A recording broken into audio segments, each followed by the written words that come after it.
जब भी कोई पर्सन शेयर बाजार में एंट्री करता है तो वो कंफ्यूज रहता है कि इन ब्रोकर्स में से मेरे यूजेस के अकॉर्डिंग कौन सा बेस्ट है, किसके पास अपना डीमेट अकाउंट खुलवाऊं और ये ब्रोकर्स कितना चार्जेस लेंगे। आपके इन सभी सवालों का जवाब आपको इस वीडियो में मिल जाएगा और एट द एंड आपको पता लग जाएगा कि आपके लिए सबसे बेस्ट ब्रोकर कौन सा है। भारत के अंदर आपको दो तरह के ब्रोकर्स देखने को मिलते हैं, एक होते हैं डिस्काउंट ब्रोकर और दूसरे होते हैं full service broker. Full service broker जो होता है ना, वो हमें स्टॉक्स की एडवाइस भी देता है, मतलब कि हमें कौन सा स्टॉक खरीदना चाहिए और कौन सा नहीं, जबकि डिस्काउंट ब्रोकर में ये सर्विस प्रोवाइड नहीं की जाती। अब जाहिर सी बात है कि अगर हमें फुल सर्विस मिलेगी तो उसके चार्जेस भी ज्यादा होंगे। अब हम देखते हैं कि ये सभी ब्रोकर्स किस कैटेगरी के हैं। एंजल वन को छोड़कर बाकी सभी ब्रोकर्स डिस्काउंट ब्रोकर हैं, बस एक एंजल वन ही फुल सर्विस ब्रोकर है। अब जानेंगे कि किस ब्रोकर्स के कितने डाउनलोड्स और कितने एक्टिव यूजर्स हैं। एक्टिव यूजर्स और डाउनलोड्स दोनों में फर्क है। डाउनलोड मींस के कितने लोगों ने इस ऐप को इंस्टॉल किया है और active users means regular basis पर कितने लोग इस ऐप को यूज कर रहे हैं। इसमें एम स्टॉक को छोड़कर बाकी सभी के 1 करोड़ प्लस डाउनलोड्स हैं और एम स्टॉक के जो डाउनलोड्स हैं वो 50 लाख प्लस है। जीरोधा के एक्टिव यूजर 63 लाख प्लस हैं, ग्रो के 39 लाख प्लस, एंजल वन के 37 लाख प्लस, अप स्टॉक्स के 52 लाख प्लस, पेटीएम मनी के 7 लाख प्लस, 5 पैसा के ऑलमोस्ट 5 लाख प्लस और एम स्टॉक के almost 2 lakh plus active users हैं। अब हम इनके अकाउंट ओपनिंग चार्जेस की बात करते हैं, मतलब कि जब भी आप पहली बार अपना डीमेट अकाउंट खुलवाते हैं तो कौन सा ब्रोकर आपसे कितने चार्जेस लेगा। जीरोधा में आपको 200 रुपए इक्विटी और 100 रुपए कमोडिटी में इन्वेस्ट करने के लिए देने पड़ते हैं, जबकि बाकी सभी में अकाउंट ओपनिंग चार्जेस बिल्कुल फ्री हैं। एम स्टॉक में पहले दो प्लान थे, एक 149 रुपए का और दूसरा 999 रुपए का, लेकिन अभी एम स्टॉक ने 149 वाला प्लान कैंसिल करके फ्री कर दिया है और इस दूसरे प्लान के बारे में मैं आपको आगे बताऊंगी। अब हम बात करेंगे अकाउंट मेंटेनेंस चार्जेस की। ये चार्जेस आपके डीमेट अकाउंट को मेंटेन रखने के लिए, उसमें आपके शेयर्स रखने के लिए, वो जो अपनी सर्विसेज प्रोवाइड करवाते हैं उसके लिए जो चार्जेस लेते हैं वो है अकाउंट मेंटेनेंस चार्जेस। सो अगर हम जीरोधा की बात करें तो उसमें 50,000 तक के शेयर्स हों तो कोई भी एएमसी नहीं लगता, और अगर 50,000 से 2 लाख तक के शेयर्स हैं उस पर 100 रुपए प्लस 18% जीएसटी लगेगा, और अगर आपके पास 2 लाख प्लस तक के शेयर्स हैं तो 300 रुपए प्लस 18% जीएसटी चार्जेस देने पड़ेंगे। इसके बाद ग्रो अप स्टॉक्स में एएमसी चार्जेस नहीं लगते। एंजल वन में भी पहले साल कोई भी चार्जेस नहीं देने पड़ते, एक साल जैसे ही खत्म होगा then 20 rupees plus 18% GST monthly आपसे चार्ज की जाएगी। पेटीएम मनी में भी पहले से थोड़े बदलाव हुए हैं। अगर आप इसमें अकाउंट खुलवाते हैं तो एंजल वन की तरह ही पहले साल आप इसको फ्री यूज कर पाओगे। जैसे ही आपका एक साल खत्म होगा उसके बाद आपसे मंथली बेसिस पर 30 रुपए प्लस 18% जीएसटी प्लेटफॉर्म फी ली जाएगी। 5 पैसा में आपको 300 रुपए प्लस जीएसटी हर साल ये चार्जेस देने पड़ेंगे। एम स्टॉक में अगर आप 999 रुपए वाला प्लान लेते हो तो आपको लाइफ टाइम एएमसी नहीं लगेगा, लेकिन अगर आप ये प्लान नहीं लेते तो आपको 120 रुपए एएमसी चार्ज ईच क्वार्टर लगेगा, यानी कि हर 3 महीने में। अब हम आगे बढ़ते हैं मेन पॉइंट के ऊपर कि कौन सा ब्रोकर कितने ब्रोकरेज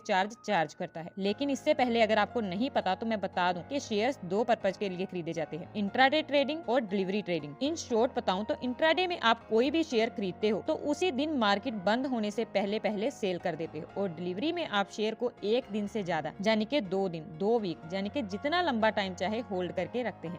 सबसे पहले अगर हम जीरोधा की बात करें तो इसमें डिलीवरी में आप अगर ट्रेड करते हो तो उस पर जीरोधा आपसे 0 ब्रोकरेज चार्ज करेगा, और अगर आप इंट्राडे यानी कि उसी दिन शेयर खरीदा और उसी दिन बेच दिया तो उस पर जीरोधा आपसे 0.03% से लेकर ज्यादा से ज्यादा 20 रुपए पर ट्रांजैक्शन चार्ज करता है। फ्यूचर ट्रेड के भी सेम चार्जेस हैं, लेकिन अगर आप इक्विटी ऑप्शन में ट्रेड करते हैं तो वहां पर 20 रुपीज पर ट्रांजैक्शन लगेंगे। ग्रो में इक्विटी डिलीवरी और इंट्राडे ट्रेडिंग दोनों पर 0.05% से लेकर ज्यादा से ज्यादा 20 रुपीज पर ट्रांजैक्शन चार्जेस लगेंगे, और अगर हम फ्यूचर एंड ऑप्शन में ट्रेड करते हैं तो जहां पर 20 रुपीज ईच ट्रांजैक्शन चार्ज लगेंगे। एंजल वन में भी डिलीवरी पर 0 ब्रोकरेज चार्ज रहेगा, लेकिन इंट्राडे ट्रेड में आपको 0.25% से लेकर maximum 20 rupees per transaction charges देने पड़ेंगे। फ्यूचर एंड ऑप्शन पर भी सेम चार्जेस हैं। अब स्टॉक्स में इक्विटी डिलीवरी में 2.5% से लेकर maximum 20 rupees per transaction charges लगेंगे। इंट्राडे ट्रेडिंग और इक्विटी फ्यूचर में 0.05% से लेकर maximum 20 rupees per transaction charge लगेंगे। अब अगर आप इक्विटी ऑप्शन में ट्रेड करते हो तो जहां 20 रुपीज पर ट्रांजैक्शन चार्ज लगता है, 5 पैसा में कोई भी ट्रेड हो सभी में 20 रुपीज पर ट्रांजैक्शन चार्ज लगेगा। एम स्टॉक में आप इनका 999 रुपीज वाला प्लान लेते हो तो आपके ब्रोकरेज चार्ज 0 रुपीज हो जाएंगे। यहाँ मैं आपको ये बात क्लियर कर देती हूँ कि 999 रुपीज वाला ब्रोकरेज वाला प्लान अलग है और 999 रुपीज वाला एएमसी वाला एक अलग प्लान है। और अगर आप ये चाहते हैं कि आपके ब्रोकरेज चार्जेस भी ना लगे और एएमसी चार्जेस भी ना लगे तो आपको ये दोनों प्लान खरीदने पड़ेंगे। और अगर आप ये प्लान नहीं खरीदते हो तो सिर्फ डिलीवरी पर ही ब्रोकरेज चार्जेस नहीं लगेंगे, बाकी सभी पर ब्रोकरेज चार्ज। अब हम बात करेंगे कि म्यूचुअल फंड में इन्वेस्ट करने पर ये ब्रोकर कितना कमीशन चार्ज करते हैं। तो मैं आपको बता दूं कि इनमें से कोई भी ब्रोकर म्यूचुअल फंड में इन्वेस्ट करने पर कोई भी कमीशन चार्ज नहीं करता। अब बढ़ते हैं डिपॉजिटरी पार्टिसिपेंट चार्जेस की तरफ। सबसे पहले मैं आपको बताना चाहती हूँ कि भारत के अंदर दो डिपॉजिटरीज हैं, NSDL और CDSL। ये जो DP चार्जेस हैं ये हमारे डिपॉजिटरी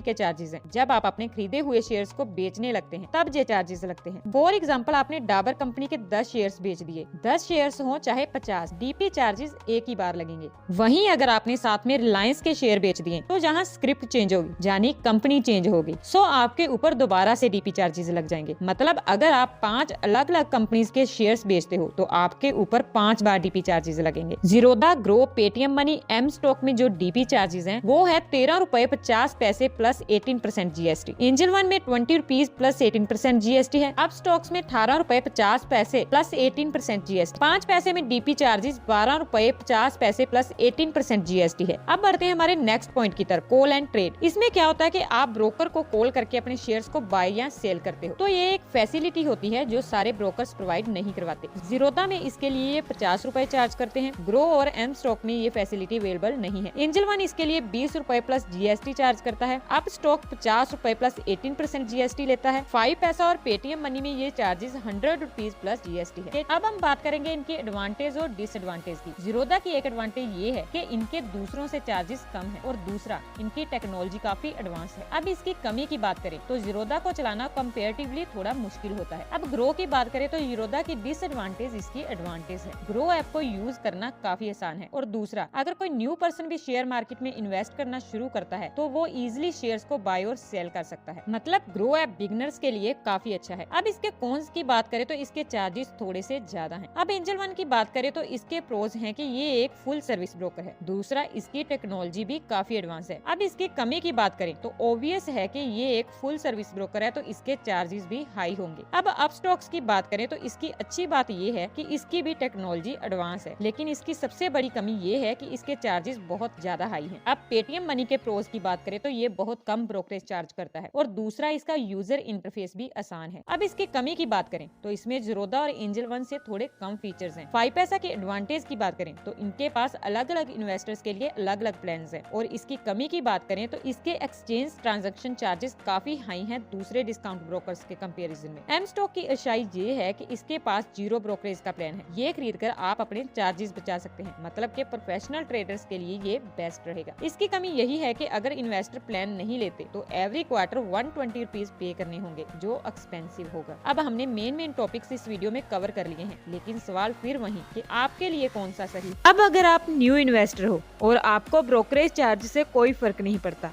तो मैं आपको एंजल वन और जीरोधा रिकमेंड करूंगी। न्यू इन्वेस्टर के लिए जीरोधा से मच बेटर है एंजल वन, क्योंकि ये एक फुल सर्विस ब्रोकर है और पहले साल कोई भी EMC चार्ज नहीं लगता और अकाउंट ओपनिंग चार्जेस भी नहीं लगते। और अगर आप ज्यादा पैसे नहीं लगा सकते तो आपके लिए ग्रो और पेटीएम मनी बढ़िया है। इसमें अकाउंट फ्री में ओपन होता है और इसमें ब्रोकरेज चार्जेस भी कम है। साथ ही साथ आप धन ऐप में भी अकाउंट खुलवा सकते हैं, क्योंकि इसमें भी EMC और अकाउंट ओपनिंग चार्जेस फ्री हैं। अब अगर आप ट्रेडिंग करना चाहते हो और आप प्रोफेशनल ट्रेडर हो और आप डेली के 5-6 ट्रेड करते हो तो जहां आपके लिए एम स्टॉक बेस्ट रहेगा, क्योंकि यहां ब्रोकरेज चार्जेस नहीं लगता। लेकिन कुछ लोगों को ब्रोकरेज चार्ज इतना मैटर नहीं करता, उन्हें बस ब्रोकर की अच्छी सर्विस चाहिए, तो आप अपना अकाउंट जीरोधा और एंजल वन में खुलवा सकते हैं। मैं पर्सनली जीरोधा को यूज करती हूँ, वो बहुत बढ़िया है। आई होप अब आपको समझ आ गया होगा कि आपके लिए कौन सा ब्रोकर बेस्ट है। कमेंट बॉक्स में कमेंट करके जरूर बताइए कि आपने कौन सा ब्रोकर चुना है और जाते जाते चैनल को सब्सक्राइब और वीडियो को लाइक करना मत भूलिएगा। Thank you.